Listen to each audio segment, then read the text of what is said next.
reported so that we are able to, at the end of the year or end of 6 months, we could be able to see what are the drug reactions happen or any event happen which is sentinel or which is mild, moderate, whatever the may be the category.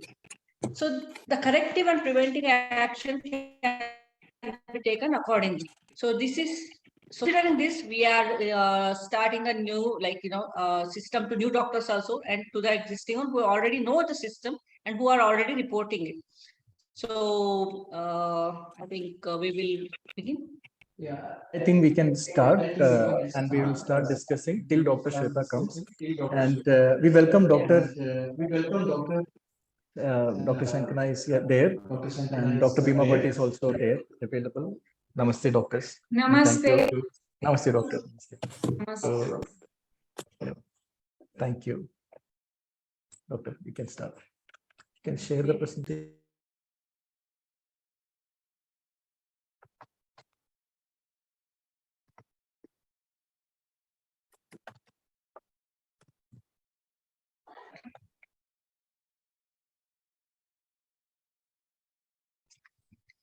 So we'll understand what is safety. So safety is the reduction of risk of unnecessary harm to an acceptable minimum. So whenever we say safety, it is the reduction of unnecessary harm. So whenever there is a minimal level of harm, an acceptable minimum refers to the collective notion of given current knowledge, resources available, and the context in which care was delivered, weighed against the risk of non-treatment or other treatment.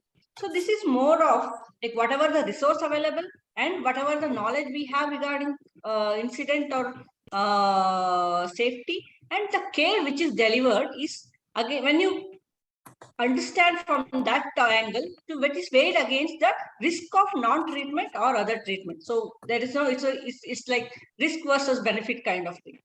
So healthcare associated harm is harm arising from or associated with plans or actions taken during the provision of healthcare, rather than an underlying disease or injury. So it is more of the harm is due to caused by the people or the healthcare system rather than the underlying disease. So this is, comes to safety, about the safety in healthcare.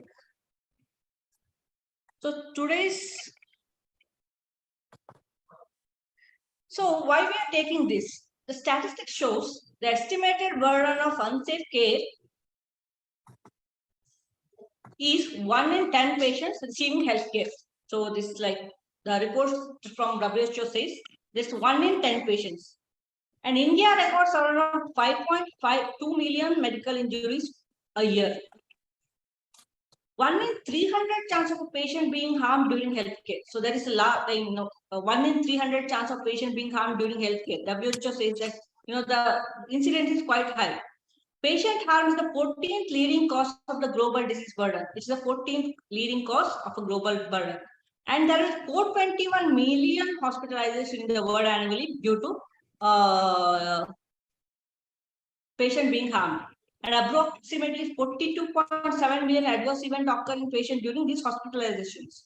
So hospital infection affects 14 out of every 100 patients admitted.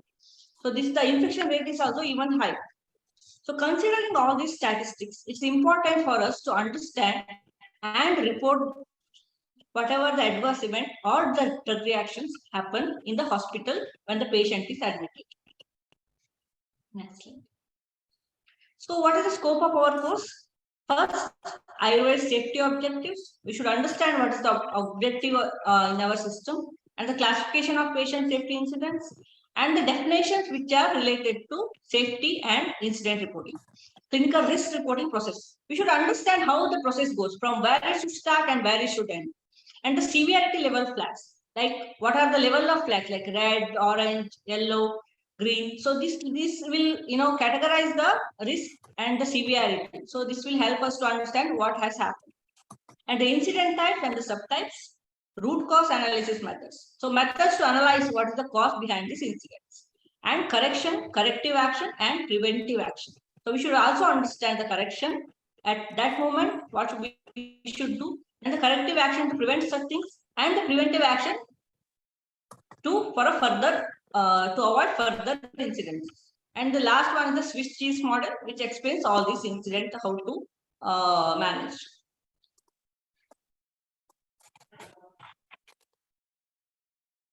Next one. So, what are the key takeaways? Awareness about AyurVAID's incident management system and new formats of reporting. So, today we will also discuss about the new formats today, or maybe next session if possible, so that we have come up with a new adverse drug reaction and adverse event reporting system separately, so that it's easy for us to categorize under drug reactions and events. And the clarity on clarity on who, what, when, where, why, and how of the process. Knowledge on pharmacovigilance reporting system. So we'll have a broader knowledge on this pharmacovigilance reporting system like ADI reporting and AE reporting. So what's AyurVAID safety objectives? First one is 100% reporting of incidents. This is very important, as we are supposed to, like, most of the times what happens is we just think that no, this is a small incident, we don't want to report it. But it is very important, whatever may be the incident, whatever may be the reaction, you have to report it 100%. So that the degree of harm ranging from near misses to sentinel event is not missed. And we can document it and go back and correct it. So it is very much important that no incident is missed for reporting. And the second one is zero patient falls. It's very important where we take care of patients, and that is and the patient doesn't undergo any fall or any injury. Zero employee falls injury, wherever we have oils and other things on the floor, where even our caregivers might get into a fall or injury. So it's very important that we maintain that care and the reporting system also in place. So zero wrong site, wrong procedure, wrong medication incidents. Most of the time, we maybe just it's an error most of the time that wrong medication is given to the wrong patient by confusion, and sometimes we miss the dose. Sometimes wrong procedure is administered to the patient. So this should be very careful, because most of the times we may not end up with severe problems, but also we should be very careful that if some person is allergic to something and we give that medication to that person, we may end up with the other problems. So it's very important that this care is taken properly. Last is the zero sentinel event. Of course, it's always important. We should be very careful that there is no sentinel event happening in our AyurVAID system.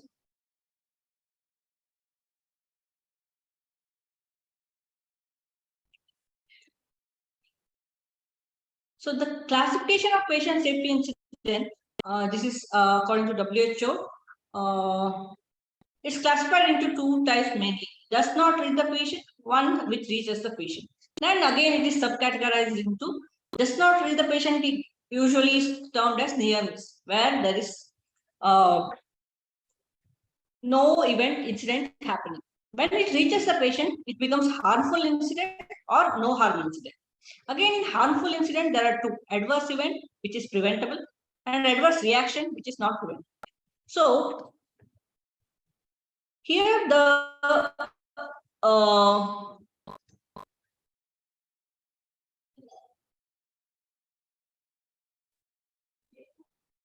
near miss is an incident which did not reach the patient, like the unit of blood being connected to the wrong patient intravenous line, but the error was detected before the infusion started.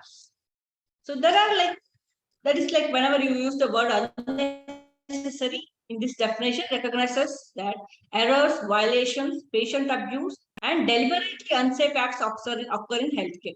These are considered as incidents. Like certain forms of harm, however, such as an incision or laparotomy, are necessary. This is not considered as incident. Like whenever we do some procedures, we may use a scalpel or something to do the procedure, but that's not called as harm or incident. That's a requirement for the patient. But whenever we do it unintentionally and violating the rule, that becomes the incident. Next slide.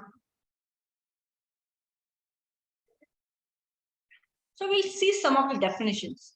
So patient safety is a framework of organized activities that creates cultures, processes, and procedures, behaviors, technologies, and environments in healthcare that consistently and sustainably lowers risk, reduce the occurrence of avoidable harm, make error less likely, and reduce its impact when it does occur. So this is like major part of this is it's a framework of activities which connects to all other part like procedures, behaviors, technologies, and environments. And safety culture is a point of case. Staff will report incidents if they are protected from blame and retribution, involved in follow-up investigation and improvement, and able to see regular reductions of risk to patients. In some jurisdictions, incident data and investigation reports are immune from disclosure to courts. So what happens in the most of the time is people are afraid to report, just thinking that they may end up with some trouble because they will be held responsible for this incident, or they may have to undergo investigation. So safety culture is where there is where they are protected from all this blame and investigation, so that they can without fear they can report all the incidents. So what's the learning? Reporting system should yield learning to improve safety and not simply be a vehicle to communicate failure.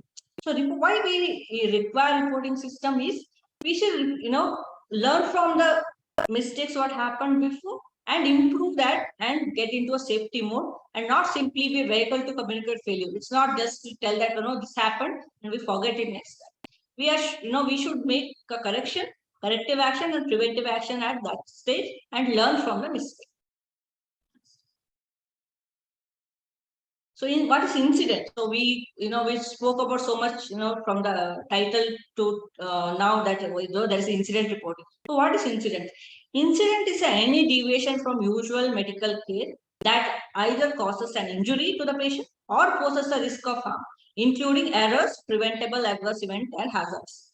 This includes everything like errors and adverse events and other hazards. So it's a usual deviation from a usual medical care. So what is near miss? Near miss is an incident that did not reach the patient. As I already told, this is an incident where it is not reached the patient. For example, a unit of blood being connected to the wrong patient intravenous line, but the error was detected before the transfusion started. So something was about to happen, but it didn't happen.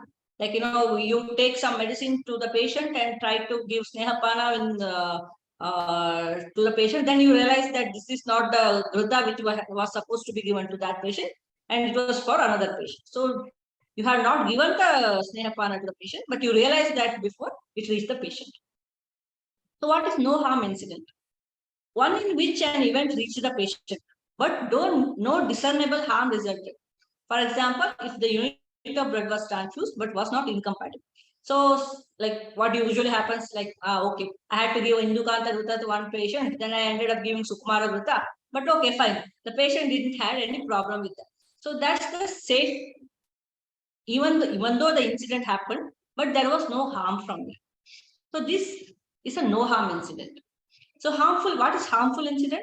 It's an incident that results in harm to a patient. So harmful incidents is little severe when it compared to no harm incident, because it has already caused the harm to the patient. So patient was allergic to Tricatu and I was not supposed to give him Tricatu. Instead of something, I gave him that and the patient resulted in some allergic reaction. Then that becomes a harmful incident. So what is an adverse event? An incident that results in preventable harm to a patient. So what is adverse event? It's an incident that results in preventable. So sometimes what happens? We would have prevented that. If we knew the this would happen, or preventable harm. But we just because we are a little careless, that harm happened. So what is adverse reaction? Unexpected unexpected and non-preventable harm resulting from a justified action, where the correct process was followed for the context in which the event occurred. So it is adverse reactions are usually unexpected and non-preventable, because when you give a medicine, we never know that it will cause so and so problems. We may end at the end, we also don't know how the patient will react to that medication. Some may take it in a normal way, some may react to it in a different ways, like some may end up with nausea, vomiting, or some may have skin rashes, some may develop headache. That is a possibility whenever you give a drug. Usually, in allopathy, what happens is they will give intended reactions. You will have a big list telling that these are suppose, this drug causes so and so adverse reactions. Be careful. Other than that, whatever happens is an adverse reaction. But in Ayurveda, that system is not there. We don't write, we don't have that system telling that by taking this, these are the adverse reaction which can occur.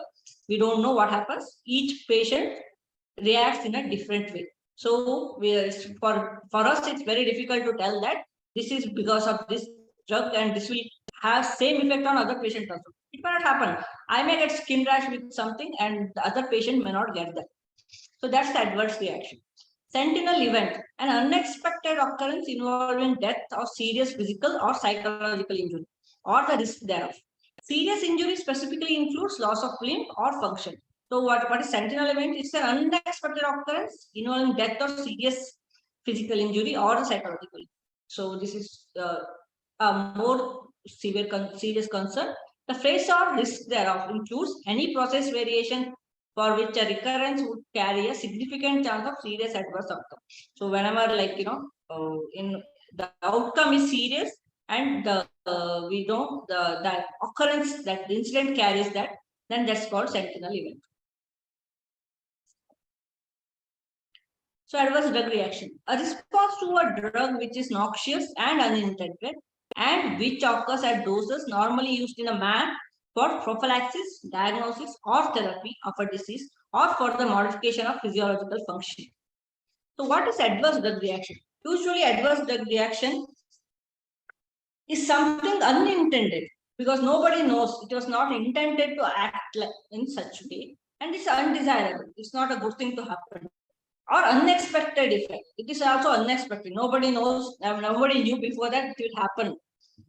So when of prescribed medication, so when you prescribe it, you never knew that this may happen.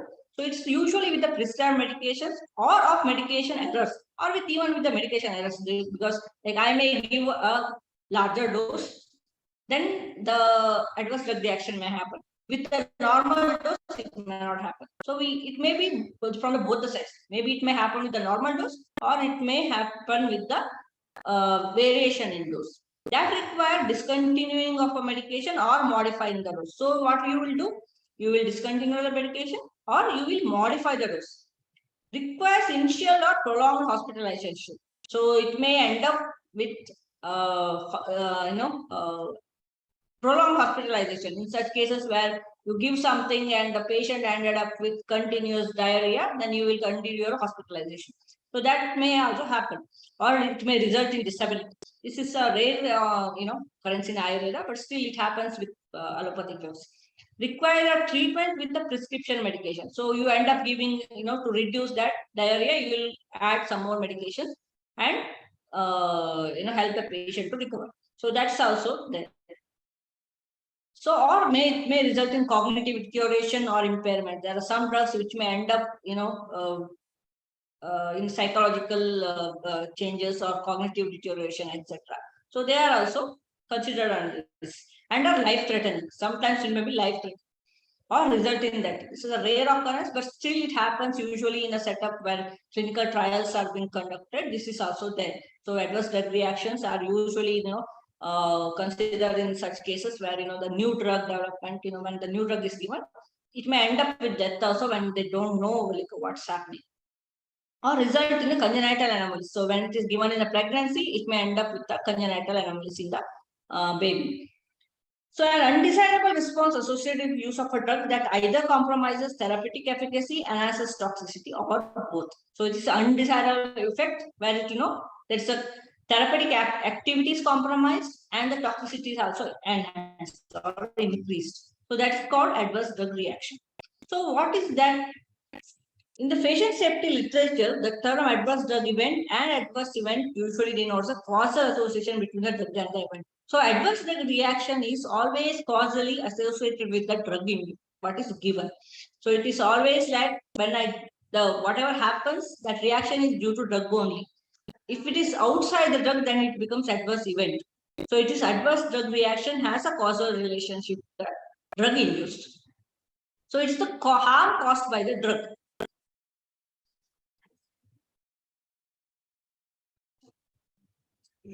So what is adverse event? Adverse event is an untoward medical occurrence in a patient or clinical investigation. Subject administered a pharmaceutical product and which does not necessarily have a causal relationship with treatment. So adverse event is different than adverse drug reaction, where adverse event has no causal relationship with the drug. It may happen outside that drug reactions. So usually adverse drug reaction is one type of adverse event, but adverse event is not equal to adverse drug reaction. That we should remember. So an adverse event can therefore be any unfavorable or unintended signs like including an abnormal laboratory findings or symptom or disease temporarily associated with the use of medicinal product. Like whenever you are using the product and you end up with something, symptom or sign which is not because of the drug, but still you get into some event, whether or not related to the medicinal product. So that is adverse event. Or even also the medical, because if something happens due to the medical management negligence, which prolongs the hospitalization or produces a disability or both, then also it's called as adverse event. So it may be due to the medical management or mismanagement or any other failure also comes under adverse event. But you have to remember the difference between adverse drug reaction and adverse event. Adverse drug reaction has a causal relationship with drug and adverse event doesn't have a causal relationship with the drug. So these are some of the definitions to remember, and whenever you fill the form, fill it correctly, which form to choose, and you have to do it accordingly. So next slide, Dr. Shweta will take over. Thank you, Dr. Suprabha. Thank you. Thank you for the introduction, objectives, safety objectives, and what are the incident types, how it is divided as per WHO, and the definitions of incidents, near misses, everything as per the division. It really helps. And we will take the questions at the end of the session. I am handing over it to Dr. Shweta. She is there after the consultation. And once it is done, and all the materials which is related to the training, all the handouts will be giving it after the training. So you can note down what is the important points which you need to note it down. And also you can note down the questions so that you can put the questions at the end of the session so that we can clarify each other and move forward. Over to Dr. Shweta. Thank you. Thank you, sir. Good afternoon, everybody. First of all, I would like to thank Dr. Suprabha for a wonderful introduction to the topic with the definition. Though I joined in the last end of your presentation, but could really appreciate the way you explained it. Thank you so much, Dr. Suprabha. And so now I've been left with the point where Dr. Suprabha stopped. That is about the reporting, clinical reporting of the incidences. So instead of making it a very boring presentation where I talk, I feel it is very boring if I keep on talking. So I want everybody to respond and talk to me, because all of us are a NABH accredited place. So I am sure all of you have been reporting this and this process has been followed. So let me just first ask all of you, how many incidences did you report in the last 1 or 2 months? Any center, anybody who can come forward and tell me how many incidences did you report in your center in the last 1 or 2 months?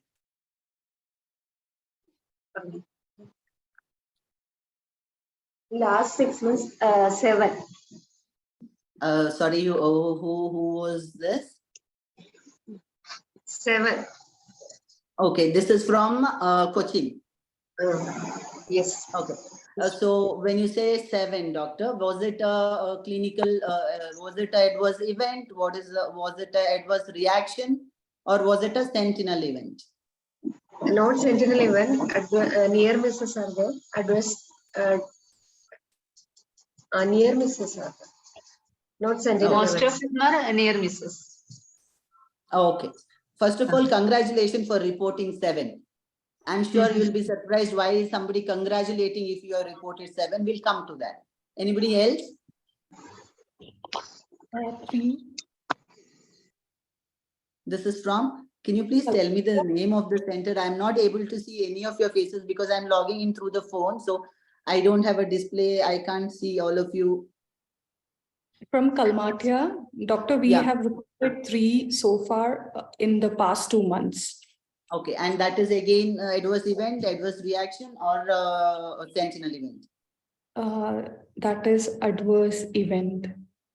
That is adverse event. Okay. I see a pause there. So we'll come back to that pause. Again, congratulations for those 3 reporting. Thank you. Anybody else who want to come up and tell the reporting that you have done? Yeah, ma'am. From last 4 months in Dognur, almost 4 incident happened. Adverse event happened. Adverse event. Doctor, Yeah. is it adverse event? Yes, ma'am. Adverse event. Okay. No sentinel Adverse events. event. Okay, 4 adverse events. Okay, fine. Congratulations on that in the last 4 months, right? No, in the last 1 month. Last 1 month. Okay, perfect. Any other centers who want to come up and tell how much did you report? Okay, I think that's all right. Okay, now coming to why did I ask this question? First of all, if you go back to the slides, we can see that the first thing that was written in the objectives was 100% reporting. That is the most important thing, 100% reporting. See, whenever we go for an assessment, we see that the institutes claim that we didn't have any adverse event, we didn't have any adverse reaction, we didn't have any near misses, no sentinel events. That means you're not reporting properly. Why is there no reporting or under-reporting happening? The first and the foremost important thing when you're talking about reporting incidents is, are you under-reporting? Or are you reporting it clearly? Or are you able to identify it clearly? These are the things we need to ask ourselves first. So we saw somewhere there was a pause, whether it was an adverse event or a reaction. That means there is some confusion that we need to clear before we report. That's the first thing. Second thing is, if there is no near misses or there is very less reporting, that means we are under reporting. Genuinely, we need to interrogate and see why this happens, under reporting. First of all, why should we report this? Can anybody pitch in and tell me why should this reporting should happen? What is the outcome of this reporting? The 5 important things why we need to report incidences. What is the outcome of reporting incidences? Is it an extra burden for reporting because of NABH, or is it something that we can derive out of it?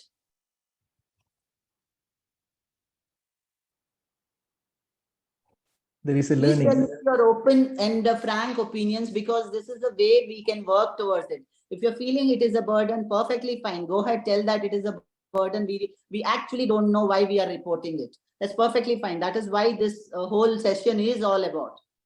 I'll definitely handhold and tell you why it is important and how we can make it interesting for each one of us. Or if you're feeling that, no, we know perfectly fine why we are reporting it, that is a good sign, then we are in a right path. To avoid such incidents. Sorry? To avoid such incidents. Yes, to avoid such incidences. So how do we avoid such incidences? Not to repeat again.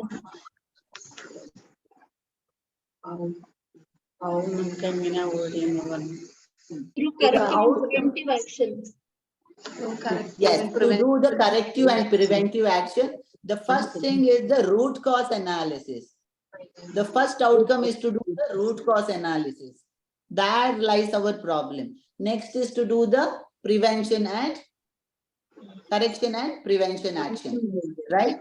The next outcome would be training to prevent such Okay. occurrence, Okay. right? Next is to implement the change in your documentation and policies to bring about that change. It has to go to that level where if required, it should go in changing in your policies and documentation. Next is to bring in the methods and the resources required for bringing in that change. So any incidents you report will go through these 5 important outcomes. That is when you can put into places all your incidences, correct your incidences, and then see that it is not reported. All right. Yes. Yeah. So moving ahead, I would appreciate if everybody interact to me then and there and stop me and ask whatever you think as a doubt. Okay.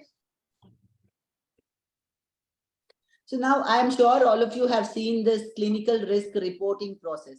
Okay, I just want to understand a scenario. Whenever there is an incident, how does it happen? Is it reported by the person who did the incident? Does anybody in your institute come up and tell I did a mistake?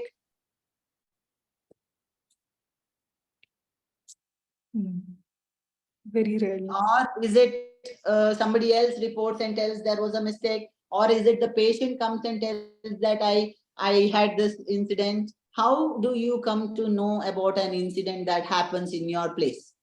All 3 kinds are happening. Sometimes patients will be reporting. Sometimes those who have done the treatment, they will come and report. Okay. Okay. So all these are happening. So what is a good culture? The good culture is the person who witnessed it reporting it than the patient reporting it. This gives in a lot of confidence in the patient. Okay. But is there people who will come and tell that I have done a mistake? This is the culture that we need to develop. This is the culture that we need to build among our team. When will it happen is when we move the focus from who did it to otherwise. In the whys that we need to ask, we should not ask who did it. In the WHS that we ask, we should not ask who did it. We should ask why did this happen? When did this happen? Where did this happen? It is not who did it. So once we stop asking who did it, that is when there is lot of reporting. You will be surprised to see that there will be more reportings from the numbers what we told. We told 4, 3, 7, 5. There will be a lot of reporting when you stop asking who did it and start asking why, when, where, how. So that is the culture we all need to bring in. I think that is the reason this is the group which is selected, because you can bring in that culture in your team of when and why and how, then who. Okay. Now going to the reporting form. You all might have seen this form which is displayed now. All of you are recording using this form. I am sure that you're all clear about the events. What happens is once there is an incident, it might be witnessed by anybody. Immediately, the first thing that you need to see is that you see the patient safety first. The patient is made safe in any form of incidents. Then there is a incident reporting that is happening. Immediately, the reporting should happen in the format it has to be reported. So then you can see 2 clauses there as whether it is a sentinel event or an adverse event. Do you think this is complete, or do you need some more columns to record?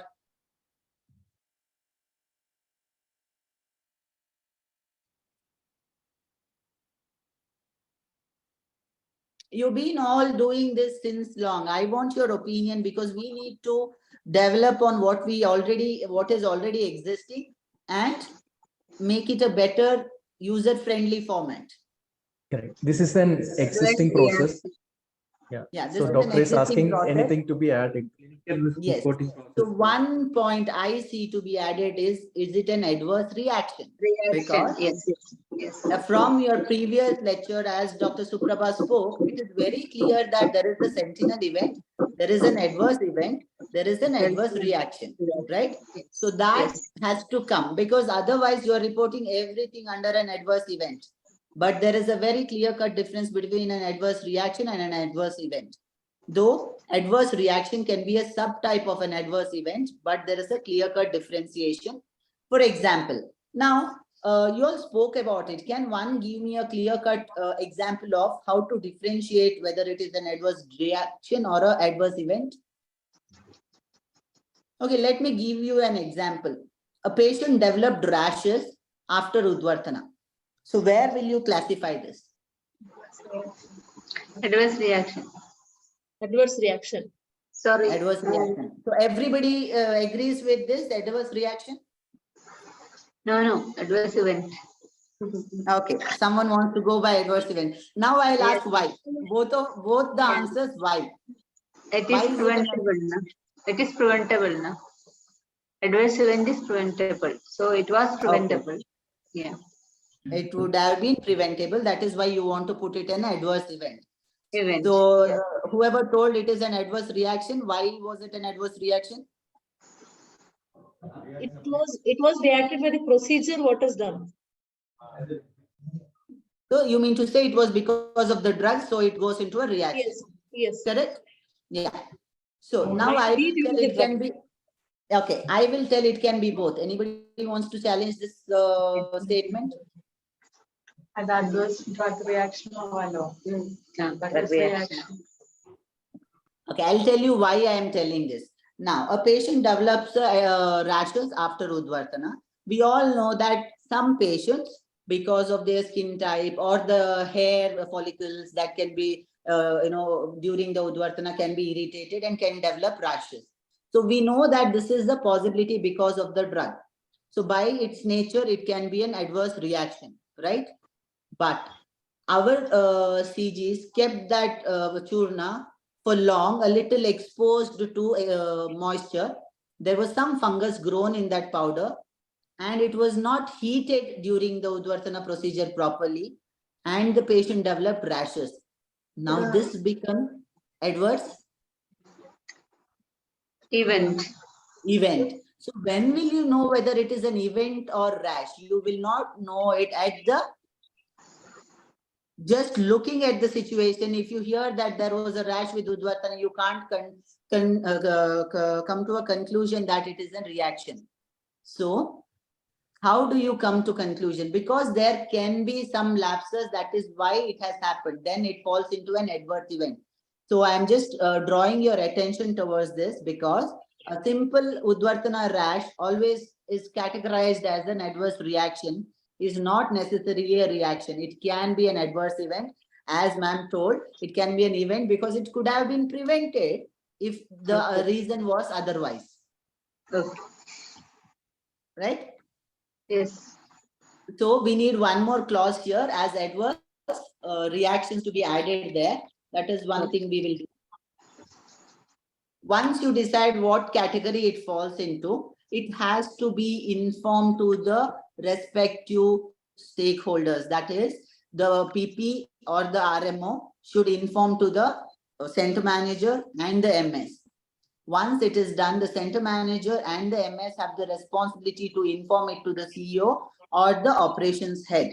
This is the hierarchy in which it has to be informed based on the severity of the case. That is, whether it is very severe, which goes into red, whether it is which is moderate, then it goes to amber. If it is not severe, very less in intensity, then it goes to yellow flag. Based on this, it has to be reported within a timeline. There is a timeline within which you need to report this. If it is a near miss, if it is an adverse reaction and it is in yellow flag, then it can be managed at the center level itself, at the MS level. If it goes into a adverse event or a sentinel event, that is when all this hierarchy needs to be included and informed. At the end of it, it has to be closed. The incident has to be closed. We'll come to the next slides and know how it has to be closed. And then it has to go to the quality cell. That is the quality improvement cell for the further analysis and implementation of any change as we discussed in your policies and procedures. This is the sequence in which reporting should happen. Any doubts in this slide? Can I go ahead? Yeah, silence speaks. So I take it as yes. And I'm going to the next slide. And this is about what happens next. Once this incident is collected, then what happens? Then what do we do with the incident that we have collected, information that we have collected? I'll move on to the next slide and then come back to this slide. So now we are seeing the severities. Again, going back to the, I'm just skipping few slides and going how to analyze, because now you have collected the data of the incident. Can we go to slide number 14? Yeah. So now the next step is to understand the root cause for this problem. For example, let us start with one example and work from here. Okay, so there is an incident that has happened. Then you need to do a root cause analysis. How do you all do a root cause analysis? Now that you have been reporting, how do you do the root cause analysis? What is the process that we follow? Whatever you are doing at the center levels.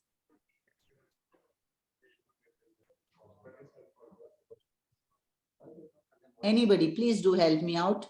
So we will ask them why it happened. If these are reporting means we will ask them why it happened. We will assess why it happened. Okay. So you ask why questions and arrive at it. Rightly said, doctor, that is the first way. There are 5 whys what you need to ask. You should not stop at the first why. First why, when it is answered, then ask why for that. That is how you can arrive at the proper root cause analysis. Okay. Again, there is one more method of root cause analysis called as FMEA method. That is failure modes and effective analysis. That is, once you understand from the why method, then you need to see why this failure happened and what is the effect of this failure. Okay. This also helps you in improving your process and also coming into a better policy making. But with all this, still there can be a lapse. As you told, doctor, you will ask why, and then you will arrive at the root cause analysis. But there is a better way to do it. It is called as a fishbone method. Okay. What do we do here is, see, we say that what the eyes doesn't see, your mind doesn't understand, or your brain doesn't recognize or understand. So that is where this fishbone method comes from. In the fishbone, there is a fish structure, and there are about 7 points which are plotted. Okay. That means when you are asking why, your questions are pointed towards some target questions. Okay. You're not randomly asking a why. You are targeting certain areas. This in this fishbone analysis method, there are 4 M's that we need to remember, 1 P and 1 E. The 4 M's that you need to remember is, one is materials. Was it the fault with the material used? Second one is the methods. Is it the fault of the method employed? Third one is the measurement. Is it the measurement? Here, measurement can be in terms of temperature, in terms of time, in terms of actual measurements. Okay, measurement here can be a wide range based on the problem that you're asking. Next is the people. That is the first P. Okay, that is people. Whether it was the faulty human error, that is what people need. Next, whether it is policies and procedures, whether the policy should change completely. Okay. Next is the environmental factor. Is it the surrounding or the environment? Doing some treatment, there was a burn. Why was there a burn? Because the power went off or the light didn't function properly. So they kept on doing in the same area. They could not see. So this is about the environmental factors, the surrounding that is faulty. So when you ask a why with these 7 structures, these 6 factors, that is when you come to a proper root cause analysis. I would request all of you to use this fishbone method. That is, you can see a head of the fish. Head of the fish is to place your problem statement. Okay. Head of the fish is to place your problem statement. The main bone of the fish connects you to the problem statement. The adjacent bones are the causes for the problem. That is, here you can see the different words written like environment, people, material, method, equipment. So when you're asking your whys should give you the answer. So for one problem, the why can be in different areas. Let us take an example. Does somebody want to give any of the examples so that we can work on that example? I hope I'm able to convey what I want to say and you're able to understand. Yes. Okay. So, okay, let me give you an example. Okay, one of the recent incidences that I heard about was one of our patients who was a female patient, aged above 65 years, was put in one of our special rooms in the gynec department here. And she called us the next day morning by 6 o'clock telling that last night my stay was bad in the hospital. When we asked her what happened, she told somebody barged into my room and suddenly closed my room and went. This gave me real fear of I was not safe in your hospital atmosphere. This was the statement told by the patient. So now can you tell me what is the problem statement? What can be the whys you will understand and where will you place it? This was the problem statement. So this is an event, right? All of us agree that this is an event. There is no doubt in this. Yes or no? Yes. Yes. So we all agree that it is an event. So now let us tell where this falls into and how do we want to ask our whys. I'm only trying to make it a real day scenario so that we can do it for every case that we get. That is when it becomes interesting and that is when we can get it more clearly implemented in a right way. The root cause analysis, prevention and correction actions can be implemented in the right way. So can we quickly do that? Can somebody take the lead and tell me what is the why you will ask and where will you place the problem? This is what happened. Now I am reporting to you that this happened in my hospital to one of the patients. Now somebody please do a RCA to this.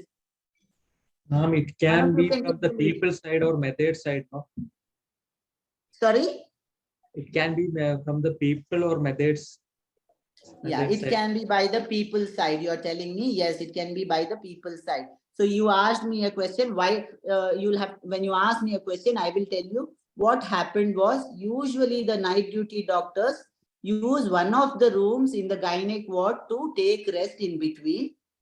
Generally, they will ask the nursing staff in the nursing counter as which room is free and they will go there and rest. This is the scenario what happens in our hospital. Okay. So that day what happened is when they asked by mistake, the nursing staff told this room is empty, you can go. So they just without knocking, because according to them, this room is empty, there is nobody. So they just opened the door and they walked in. When they realized that there was a patient, they walked out immediately. Okay. Okay. So you're right, there is problem with the people. Now, will you stop at that? Because what will be your corrective action then? Then I will check about the method also, ma'am. What would you check with the method? Why they didn't come to know that the patient was not there. Correct. That the patient was there in that room. Yeah, correct. So now what happened was this nursing staff, that was her first day at work and she got confused. And more so because she was not aware of an AyurVAID patient, so she got confused. And that is where she told that room is empty. Okay. So next, what would be your way of analysis? What will you do? Now there is problem with people, problem with method. Yes, ma'am. So then I will check.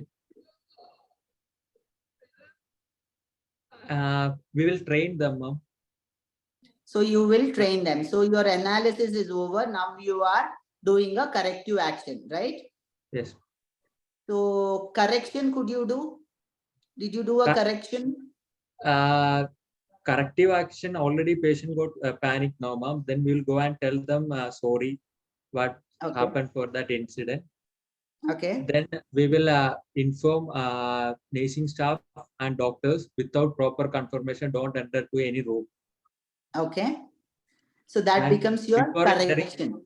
Before entering the room, they should knock the rooms. Okay, that becomes your correction. Yeah, okay. Perfect. What would be your prevention? Same thing, ma'am. Like training, we will conduct for all the staff, newly joined staff. Ma'am. Okay, perfect. Anything else anybody wants to add, or doctor, you want to add something more? Patient's name should be in front of the room. That will be again a patient safety, patient privacy concern. In and out board can be kept on the door.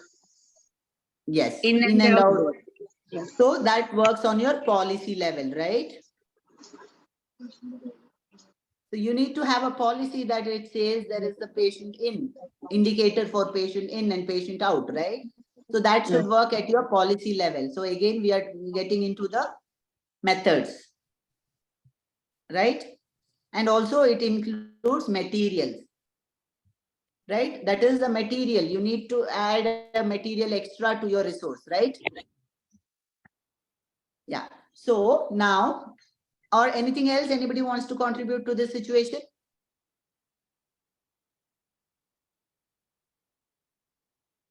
Okay, moving forward.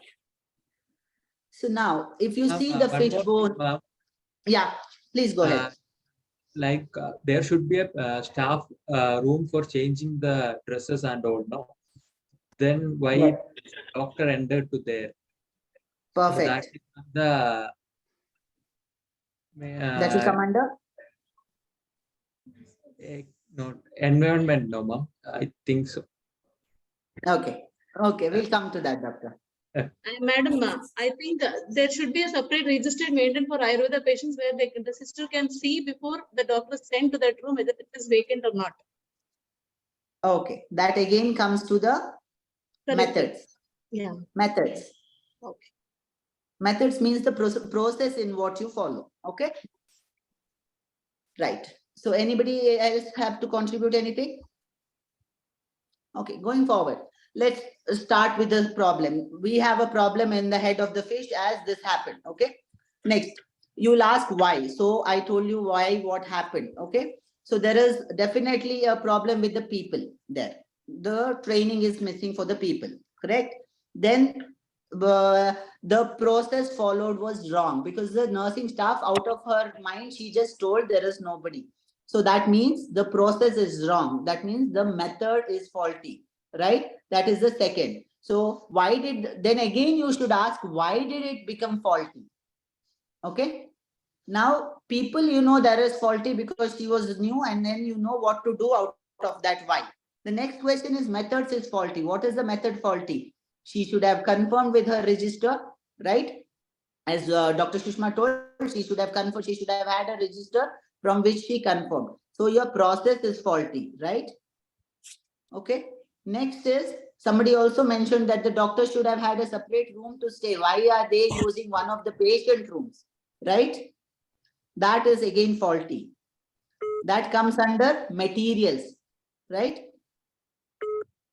Do you agree with me? If there is disagreement, please do say, okay?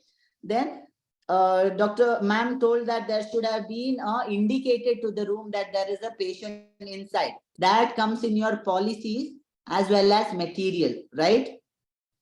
It can go to a machine also, because sometimes it can be a machine which indicates there is a patient or not. So that is the correction that we need to do, right? Is there anything to do with the environment? Doctor, it will not come into the environment. As you told, a separate room. A separate room should have been given for the doctors, but that comes into the materials because that is a resource that has to be given. Okay.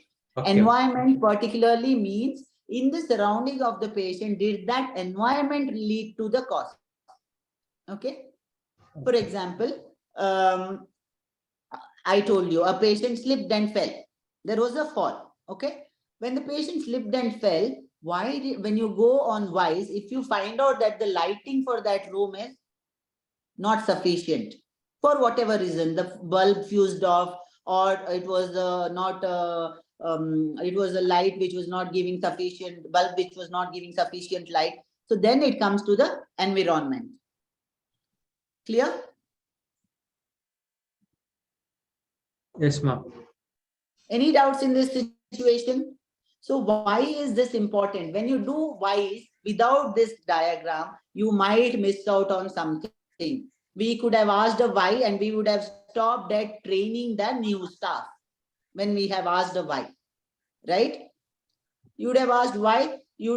Somebody would have told you that it was a new staff. She didn't know that there was this Ayurveda patient. So we would have told that, okay, training was the problem. We didn't train her. That is why we need to do a training. So our correction and prevention would have ended there.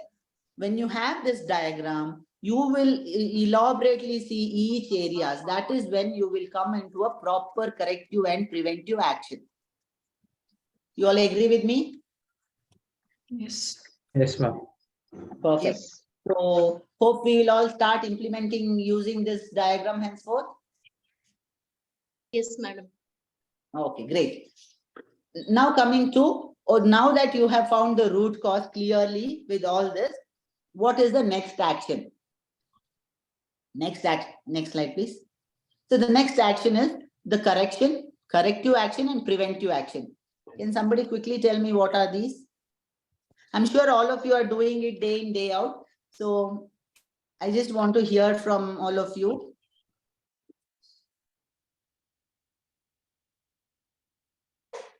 There's a clear-cut difference between correction, corrective action and preventive action.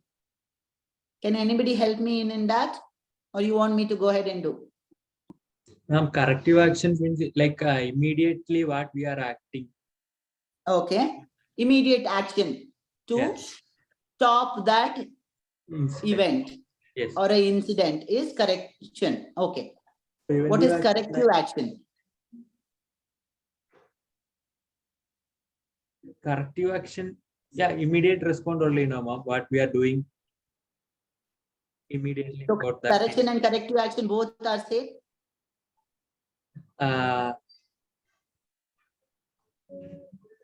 Somewhat same, ma'am.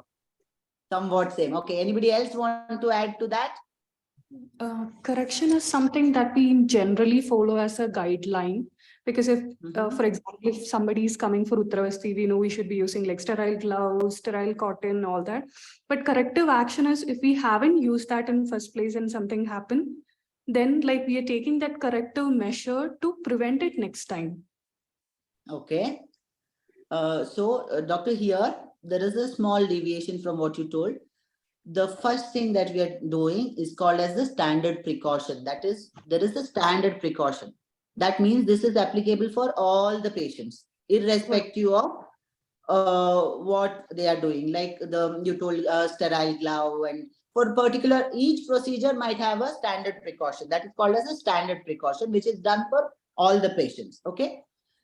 This correction, corrective action and preventive action comes only when there is an event or a reaction. Okay. Standard precaution is invariable of an event for everybody. It is the blanket cover for every patient. There's no discrimination among that. This is done only when we end up in an event or a reaction. Okay. Anybody else want to add up?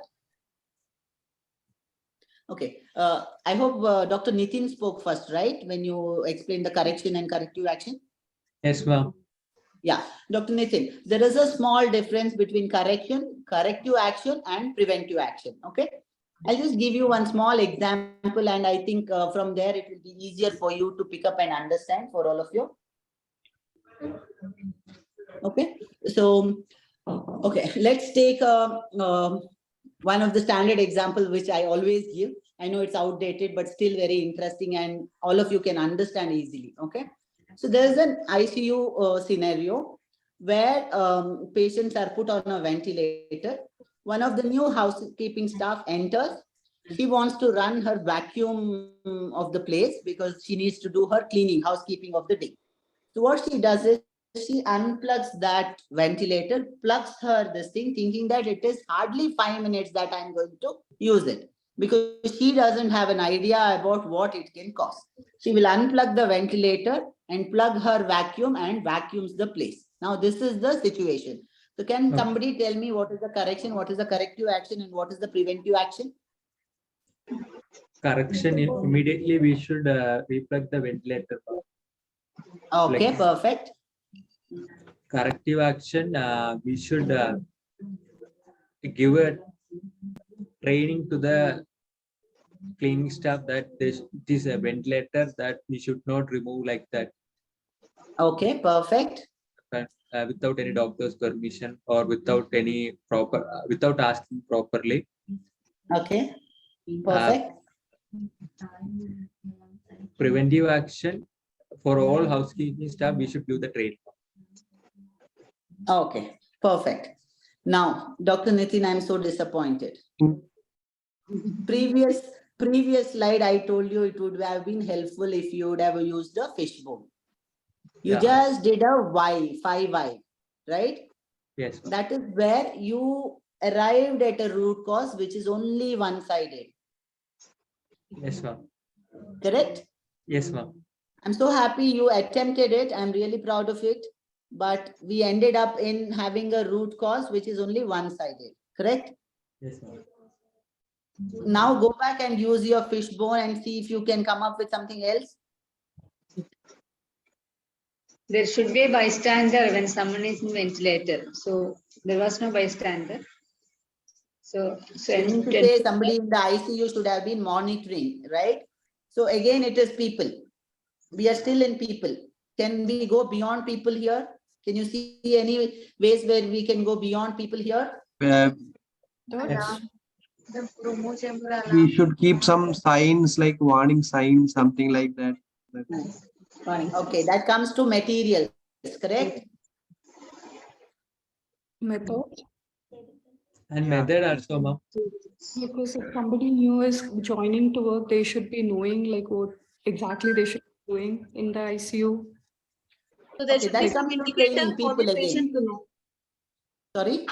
There should be some indicators so that any person who enters will know that it should not be done. That is a preventive. Okay, that is materials again, right?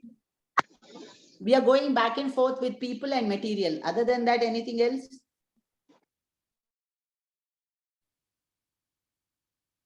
Okay, quickly let me tell you. So there is fault in all of this, not only one, people or material, there is fault in all of this. Let me tell you how to arrive at this and how to do a correction. Correction, as Dr. Nitin told, immediately it has to be plugged and the patient should be put into safety. Correct? That is the corrective action, immediate action that you do. Right? What is the corrective action? Now, to do a corrective action, we should know what are the faults that we have done. So we told people and material. Now coming to the methods, right? Why is method faulty? Your process is wrong. If you have to do a vacuum in ICU, you should have enough supplies to have the plug for that vacuum. If there was a plug, she would have used it. There is no plug. That is why she decided to unplug it and use it. That means your methods that you're providing is not done properly, right?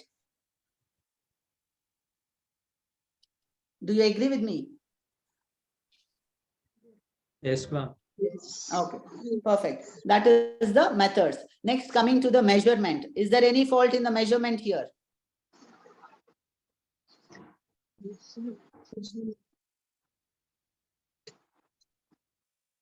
See, again, the time. I told you the new housekeeping staff joined into duty and started her work. That means that is a duty changing hour, right? That means nurses also will have a duty changing hour. That means the time was wrong. If she would have come a little later, nurses would have been focused on the patients and they would have noticed. Now they are in a mode of handover time, right? That is the measurement in terms of time. Clear? Yes. Yeah. So your policy should say when the housekeeping service should happen, at what time. It should not be in a time when the nurses are focusing on something else. Correct? Do you agree with me? Nobody wants to agree with me? Yes. Okay. So we have materials, methods, measurements, people. All these are at fault, right? This we could understand only when we did through a fishbone analysis. Else, we would have ended up only training the staff. Now, coming to the corrective action. What is the corrective action?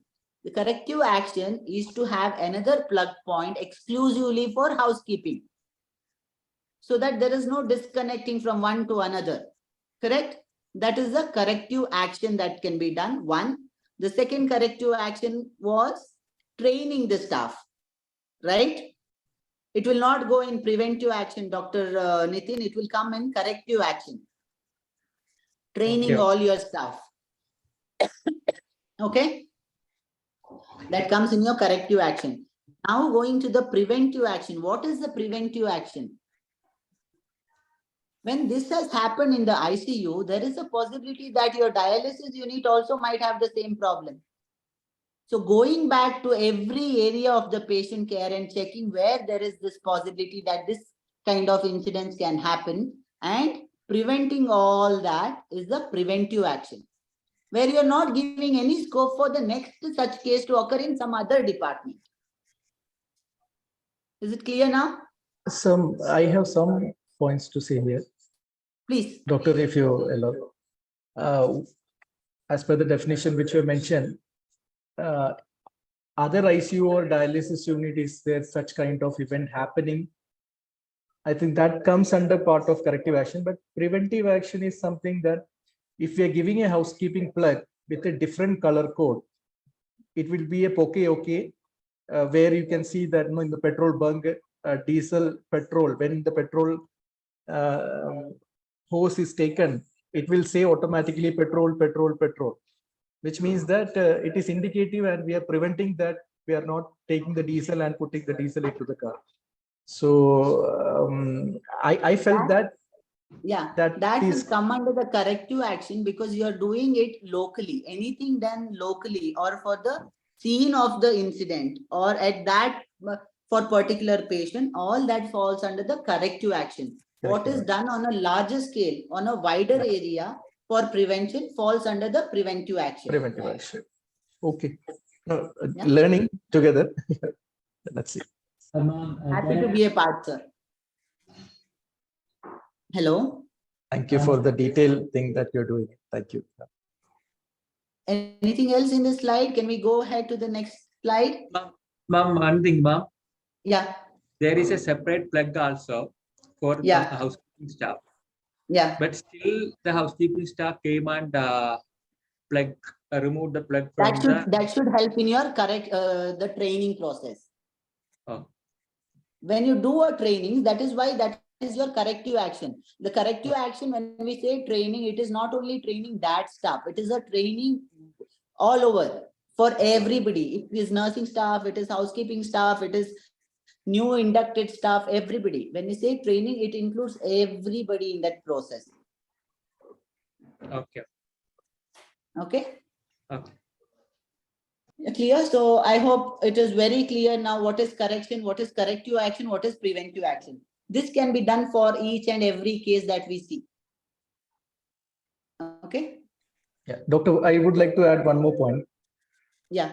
In this, so correction is that, as Dr. Nitin said correctly, that immediately the patient safety and bringing back, plugging it. No doubt.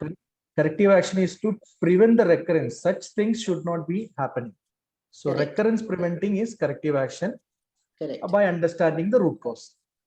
So in correction, there is no cause understanding. Corrective action, there is a cause understanding, where we need to understand root cause analysis. Preventive action, that it's a completely bringing in system so that new similar type of errors should not happen. This is what a new occurrence. So recurrence and new occurrence is coming in the one differentiator, and also cause and eliminating the root cause is also coming as a differentiator in correct these three things. So I think for the everybody's thing that I said Correct. this. So Yes. everybody's fine. Thank you. Thank you.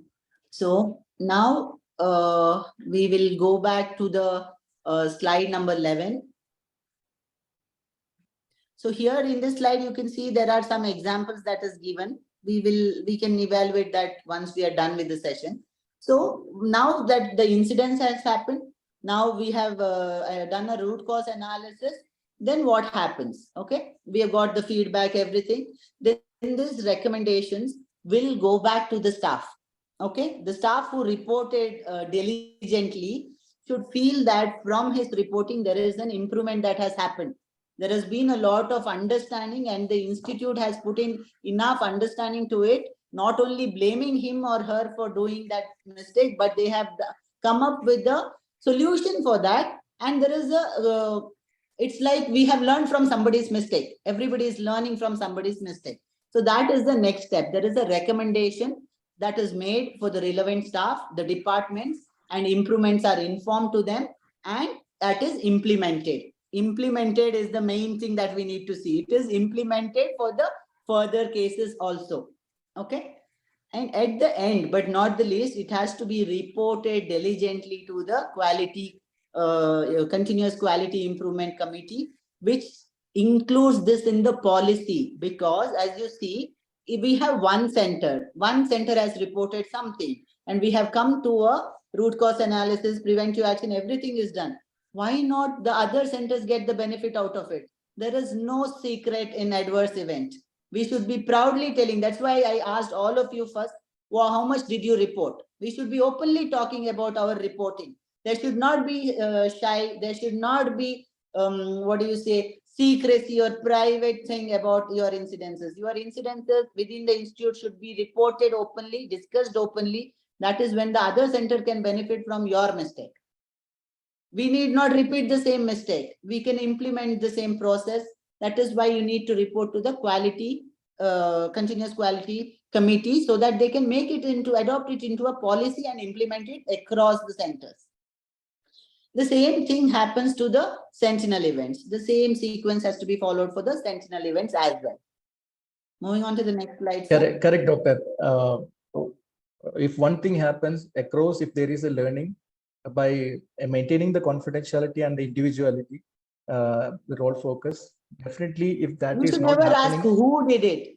There yes, is yes. no who. There Exactly. is why, when, where. Yeah, correct. Where also is not which center. Where means which say Panchakarma room, or Correct. in the reception, or in the consultation room. That is the where. That is not whether it is Aster CMI, whether it is Domlo. That is not the where. Correct. To whom it is not happened, where it is happened, it should be confidential. And with the learning, if we can prevent the recurrence across the organization, like you said, it's a bigger thing. It does not mean that we should underreport. We have to continue reporting, and more we report near miss and no harm things, we can prevent adverse event or sentinel event or reaction, and by learning by adverse event. Hope I'm right, doctor. Perfect. Okay.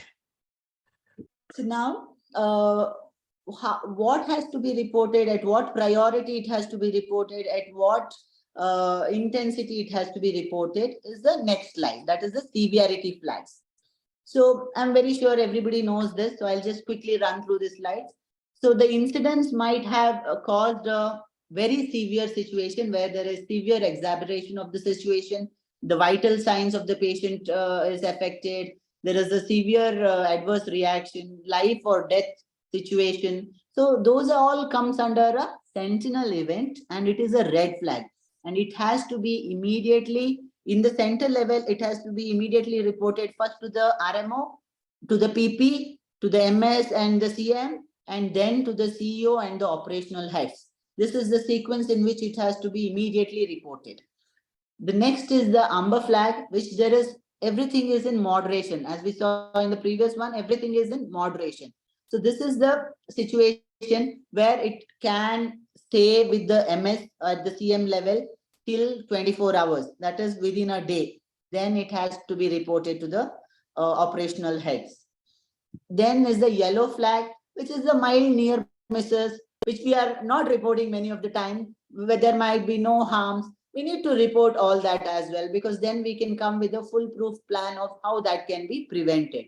So this yellow flag can remain at the center level and need not be reported to the higher levels. But this has to be documented and reported at least once a month as a indicator.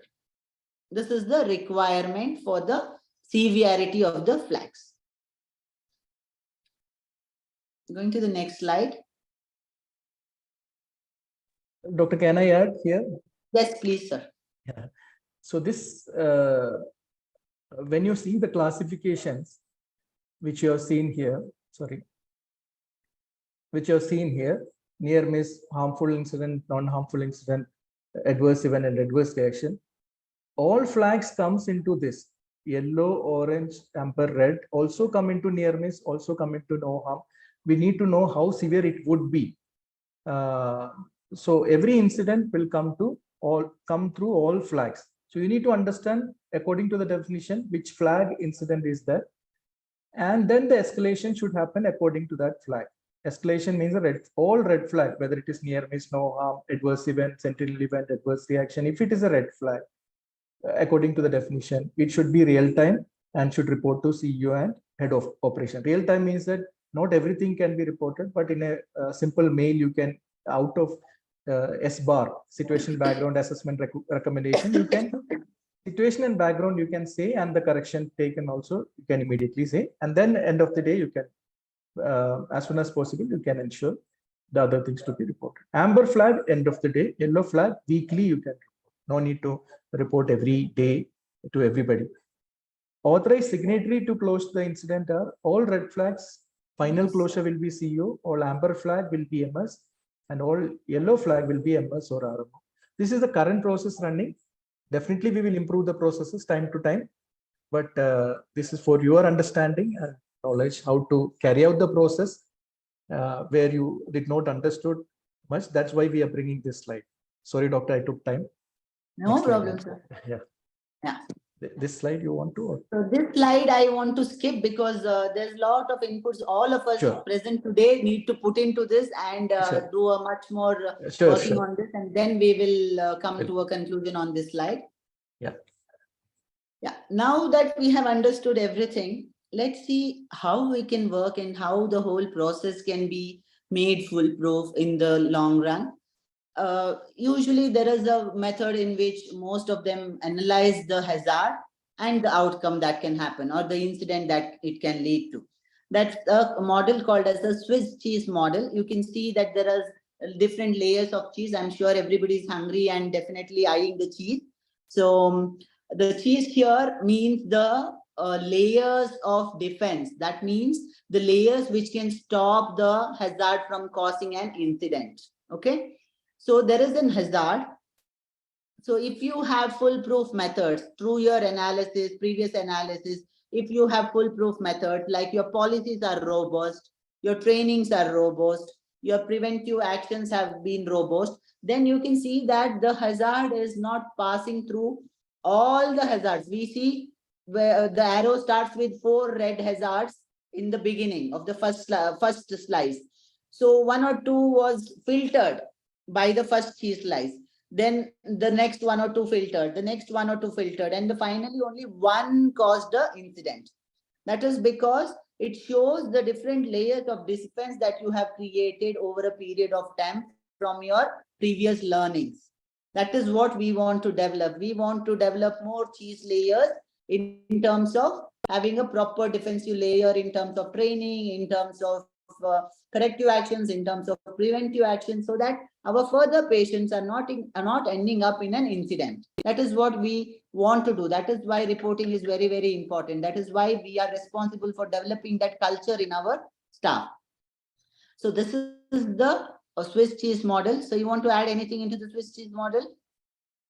No, next slide also you can take. Okay. Yeah. So the next slide again.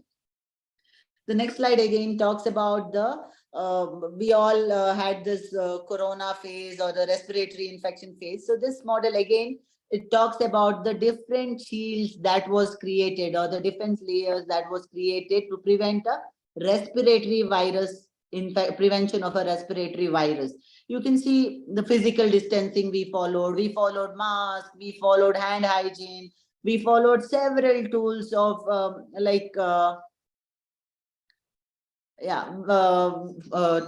we followed the limiting the crowd, we followed touching face and elsewhere, and also we prevented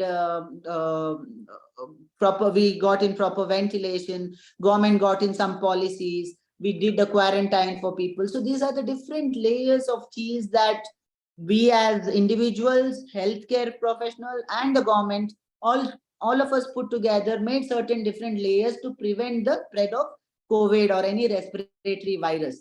So that is what we need to develop. We need to develop several layers of cheese that all our defense mechanism is robust and strong. So we need to adopt a lot of cheese layers into our functioning and into our policies. That's what we need to bring about. Yeah. So all the learning through the reporting will add different layers. Yes. So that layers will prevent, that will be our system preventing each layer, and it will not end up with an incident. That's how the Swiss cheese model we are trying to interpret in our own way, so that we can understand the incident reporting as a model which is there as a Swiss cheese model.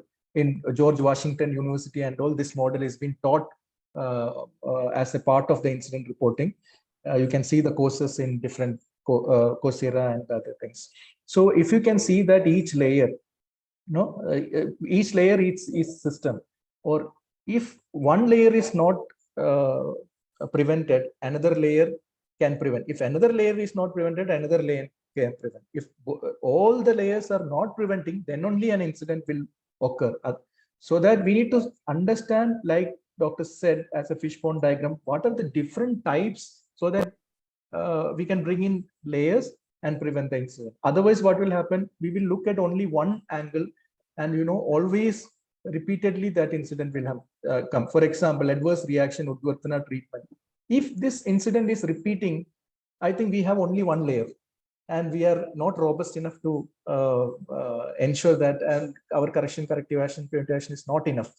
So we need to think deeper into that, why this is happening, and then we need to add multiple layers, and we have to prevent all the incident, and we need to encourage all the near misses and no harms and adverse event in parallel, so that learning culture happens without blaming anybody, and full patient safety and customer safety in our mind. Doctor, I think very good session by Dr. Suprabha and Dr. Shweta. I hope this, any others, Doctor, to add? That's about it. I missed the Dr. Suprabha's session, so I was not able to witness that. I attended, I could hear only the last slide. I just want to quickly touch upon the adverse reactions. I'm sure Dr. Suprabha spoke to you about it. So when we are talking about adverse reaction, we have different 5 types there. This also should be there in our reporting. That is because adverse reaction is nothing but a reaction to the drug. That is very clear. To be in simple terms, it is a reaction to the drug. Just a minute. Hello?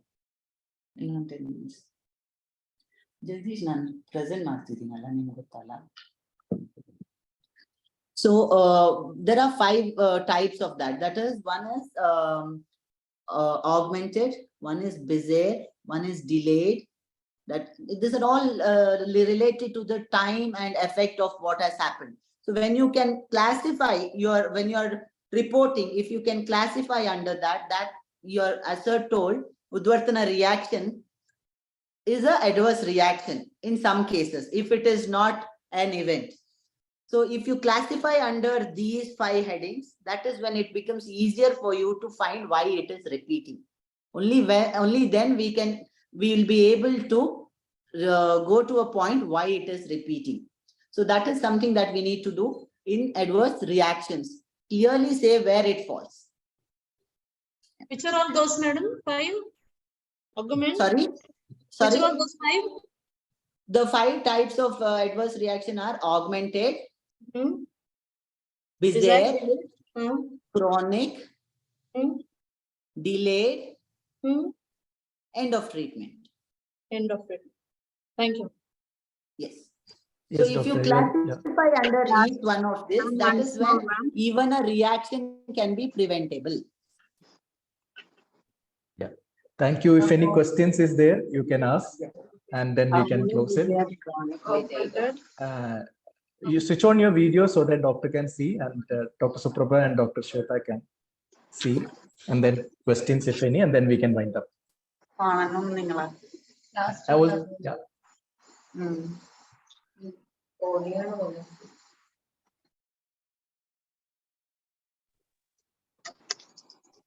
Please ask questions. What was the last one? That adverse reactions, 5 types were there, na? So End what of was the last treatment. one? End of treatment. End of treatment.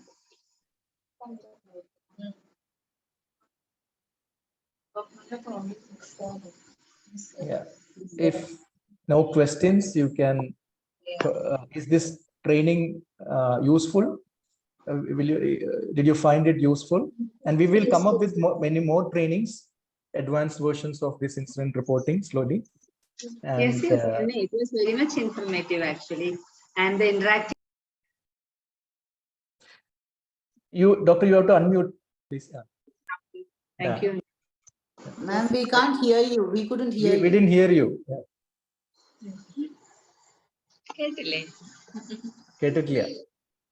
It was much informative session, and the interactive method of teaching was very nice.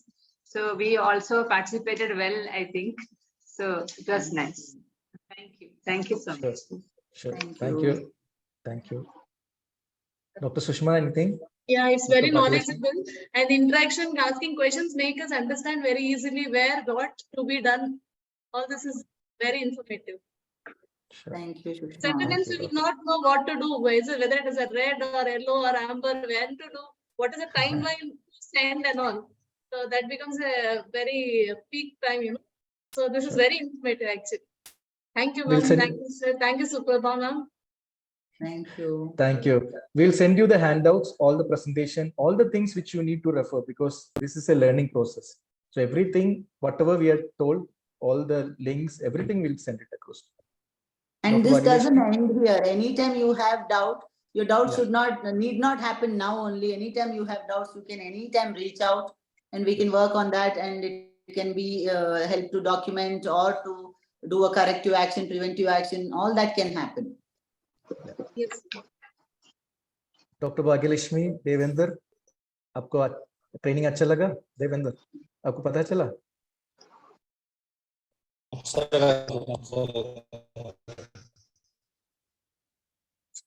Very informative. Thank you so much. We are looking forward for more of such trainings. Sure, we'll do that. Manjunath,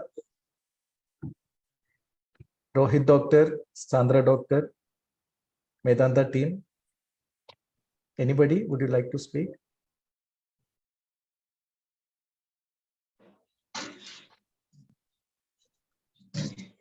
Hi, sir. Yes, doctor. That was good session, sir. So we are started to doing this work and all. So we are learning more about this area and all. So it was good to learn more. Sure, Dr. Rohit. So thanks to Dr. Suprabha and Dr. Shweta. Anybody from Medanta? Hello. Yeah. So actually, while doing this incident report, actually we had some clarification between what is a correction, what is a corrective action, what is a preventive action. So had a little bit of clarity, but on coming days we'll discuss about it and we'll get more clarification, I guess. Let's see. So this session was very helpful for getting to know all this. Sure, Dr. Kiran. So when you go through the readings again, we will send you some readings. You will get to know many more things, much more, and many more clarity also. So we'll bring into that. Dr. Harita Nair. Dr. Sure, Harita. sir. Thank you. Thank you, Dr. Kiran. Thank you so much. Dr. Sandra, Dr. Harita. Anybody from Domlur?